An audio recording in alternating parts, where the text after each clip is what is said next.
नमस्कार।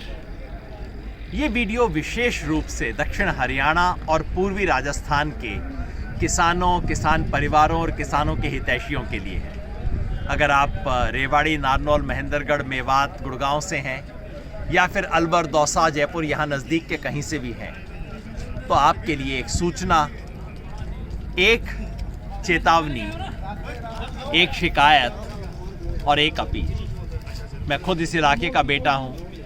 रेवाड़ी के नज़दीक सारनबास मेरा गांव है। इस अधिकार से मैं आपको बात कहना चाहता हूँ। आज यहाँ शाहजहाँपुर में जहाँ मैं खड़ा हूँ, ये राजस्थान और हरियाणा का बॉर्डर है। शाहजहाँपुर खेड़ा बोलते हैं। मीलों तक यहाँ पे भी अब किसान इकट्ठे हो गए। जहाँ तक आपकी निगाह जा रही है, मैं कोने पे बैठा हूँ, दूर जहाँ तक आपकी निगाह जा रही है, किसानों की ट्रॉलियाँ हैं, उनके टेंट लगे हुए हैं, जीपें हैं।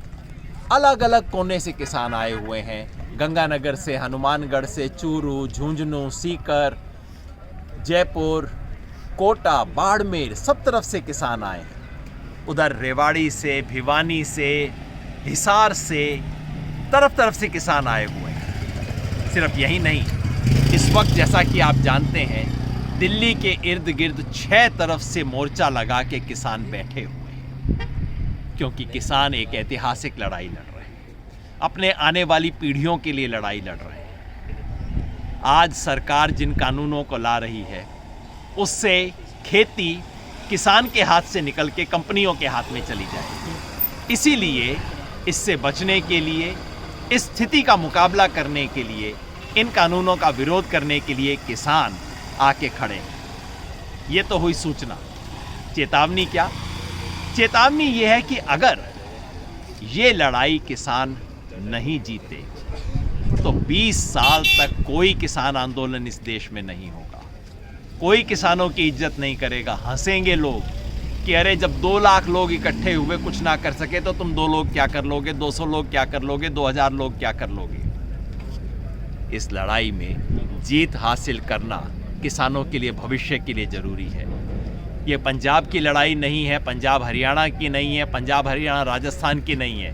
पूरे देश के सभी किसानों की ये लड़ाई है। आपकी, मेरी, हमारे बच्चों की लड़ाई।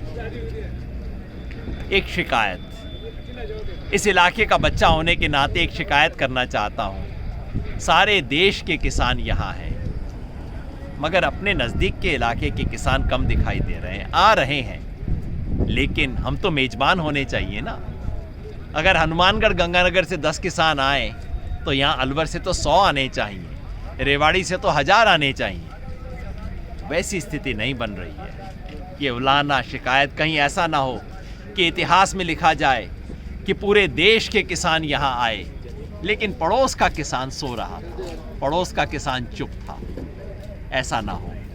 ये मेरे मन में पीड़ा है। लोग पूछते हैं, भाई साहब सब तरफ से आए, आपके इलाके के लोग कहाँ हैं? इस इलाके का बच्चा होने के नाते मैं पीड़ा आपसे करना चाहता था, ये दुख व्यक्त करना चाहता था, अधिकार व्यक्त करना चाहता था। और इसीलिए एक अपील है आप सबसे।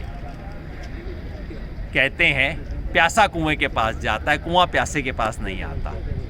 अब तो कुआं अपने पास आ गया है। पूरे देश के किसान यहाँ आए हैं। राजस्थान, हरियाणा के ही नहीं, गुजरात के, महाराष्ट्र के, आंध्र प्रदेश, ये सारे किसान यहाँ इस बॉर्डर पे आ रहे हैं। आके एक बार देख तो लो। कोई आपको कहता होगा ये ऐसे हैं, वैसे हैं। अच्छा, आपके दुश्मन हैं, आप आके देख तो लो कौन से दुश्मन हैं, कौन से खालिस्तानी हैं, कौन से आतंकवादी हैं, कौन से पाकिस्तान वाले। अपनी आँख से आके देख लो। किसान हैं कि नहीं है देख लो। कौन से पार्टी वाले हैं ये भी देख लो। अपनी आँख से देखिए। कहे पे विश्वास न कीजिए। प्रोपेगेंडा है। गोदी मीडिया इतना झूठ पिला रहा है। आँखों देखी, इसका सबसे बड़ा इलाज है। आप सब यहाँ आइए तो खाली हाथ मत आना। दूध ले आइए, छाछ ले आइए, अपने खेत में कोई सब्जी फल है वो ले आइए। कुछ शॉल देना हो, कंबल देना हो, कम से कम अच्छी शुभकामनाएं लेके आइए, मिलिए, बैठिए। मैं चाहता हूँ इतिहास में दर्ज हो कि जब किसान ने अपनी ऐतिहासिक लड़ाई लड़ी, उस वक्त दक्षिण हरियाणा, जिस इलाके ने 1857 की क्रांति में योगदान दिया था, और पूर्वी राजस्थान का ये इलाका पीछे ना रहे। आपसे यही मेरा अनुरोध है, हाथ जोड़कर।